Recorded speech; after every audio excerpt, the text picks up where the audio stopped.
I had the Logitech Harmony remote that you've seen in the thumbnail, and when I accidentally dropped this thing after many years of use and it broke, I was pretty sad because there was nothing on the market to replace it until now. Now, SofaBaton did send me the X1S and the U2 for testing, and if you think that's going to bias this review, this is a solid device. It does things I didn't even know that I wanted. I won't be using this one after this video is done. It will not. So there's a few main differences between these two remotes. Size is definitely one of them. The X1S is much more compact than the U2.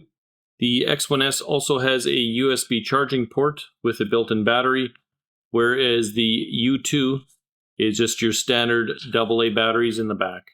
Now, as far as connectivity goes, both remotes support infrared and Bluetooth, but the X1S will also support some Wi-Fi devices and some RF devices of different frequencies listed below. Now, both remotes also have a really nice backlight, which is a feature that was definitely missed for me in the past. Now, what kind of blows me away is this is the hub for the X1S, and the input or the IR input for the Marantz is somewhere in this vicinity. For the Rotel, it's somewhere in this vicinity here. And it's clearly behind them, but the blaster is strong enough, I don't even have to put the extenders on that it did come with, actually. So if you do have your device set up behind infrared receivers on your devices, you can use these to extend and run them to in front of the device to still control them. And probably the single biggest advantage of the X1S is the ability to add activities. Now, for those of you that have never used activities before, what that does is with a single button press, it will let me do any number of functions in a row instead of having to do them all manually. So in the case of the automation that you just seen, all of these buttons are pressed in the sequence that I put them in, which lets me do a whole heck of a lot very quickly and easily without having to pick up a bunch of different remotes.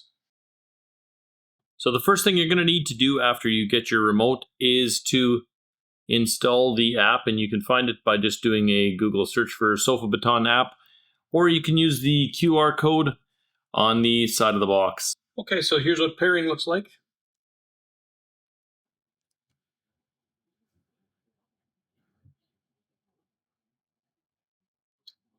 That's pretty dang easy. I find adding devices is super easy. You just select the type of device, and all of my devices were inside of this app already, so it's super quick and easy.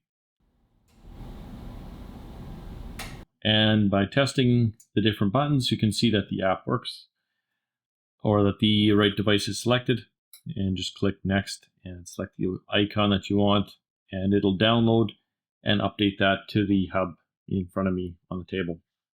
Now, if you're adding a Bluetooth device, start by always going to the app first, because it's going to give you the instructions of everything that you need to do. And we'll wait once the library is complete. Then just go through and follow the pairing instructions on the device that you've got. And look at that, just like that, it picked it up right away.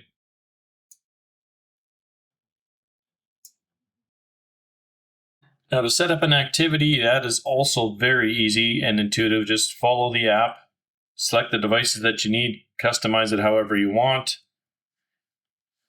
You can name it whatever you need to. Select the input it needs to be on. Then after you got that set up, give it a try and keep track of whatever buttons you need to push on your other remotes to fill in the blanks, and just add that or customize that function after you're said and done by going back to the app, add those button presses, and you're done. That activity now will set everything the correct way for whatever it is, watching a game, watching a movie, however you want. It makes it very easy to switch between doing different things, especially when you have a bunch of different devices to control. Now, some devices just take longer than others, so you might have to add a delay. There is an add a delay function if you do need to. Otherwise, you can just add the commands one at a time and just select them from the list. Now, if your device doesn't have the command listed there, it's not a big deal. You can add them manually as well just by pointing the remote right at the receiver for the X1S or pointing it directly with the remotes facing each other for the U2 model. For either of these, adding new commands is a piece of cake. Just start by initiating it on the app and then follow the instructions. Now, instead of picking up all the remotes, that one activity will turn on all your devices if they're off. It'll set them to the correct input, whatever you have programmed, whatever you want. You program that all in there, one button press, it does all of that for you. You no longer have to take and pick these things up. You just click a button, everything will click, switch to the right inputs, and you just watch or you listen to music however you like for your different settings. And if your wife likes different sound settings than you do, you can program that into that activity as well. Whatever button press, whatever you can come up with, you can add time delays, whatever you need to. It does take a little bit of playing because every device is going to have its own little quirk. And you might have to figure out kind of what works. Like you see in the activity there, my power on for my Sony is goofy. So if I do right arrow and home page, that turns it on. So just chuck it in the app and it'll work for you. Now, I've tried different universal remotes to replace the Harmony and nothing has left me satisfied. I've gotten rid of them all and I actually just use the remotes. The problem is for the wife to watch or pick up and set the inputs correctly and do all that. She hates doing it. She knows how to do it, but she doesn't like it. She absolutely loved the Harmony, and this is totally a replacement for it, and this actually is going to do a better job.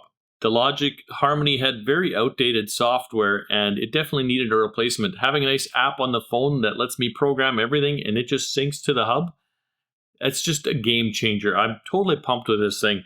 So another feature that I really like with the X1S versus the U2 is the X1S, you'll see, doesn't have any IR on the front. The U2, however, does. So with the U2, you're going to have to point this device and any infrared devices to get them to work. This one, however, it'll work just fine from right over here.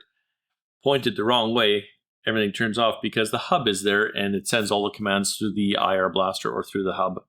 So, man, I'm really pumped about this thing. I've been using it already for a couple of days since we got this. Fell in love with it right away.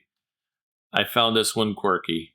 Now, I'll actually be keeping and using this remote because I absolutely love it. I think one of my favorite features that I found on this one isn't even the activities. I already was used to that with the Harmony.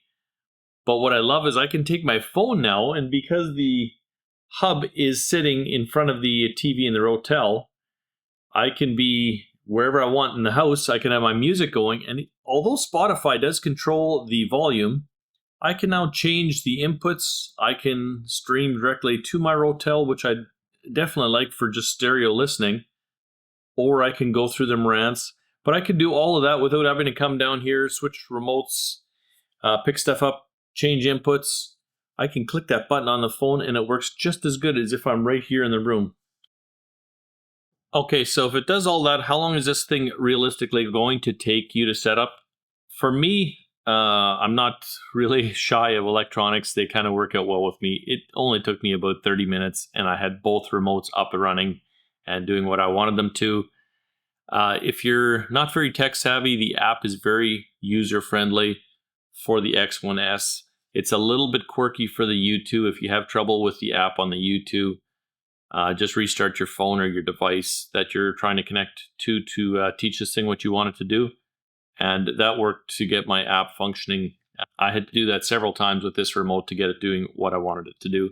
I had no such problems with the X1S. So if you've never touched one of these remotes before, you can probably plan on taking about an hour to get this thing totally set up, which is much less time than the old Harmony remotes from Logitech, just because the app is just way better for the X1S. The app for the U2 is a little bit quirky. If you run into any problems there, restart the phone or uninstall and reinstall the app. It was a little bit cumbersome with this device, but I had no such problems with the X1S for whatever reason.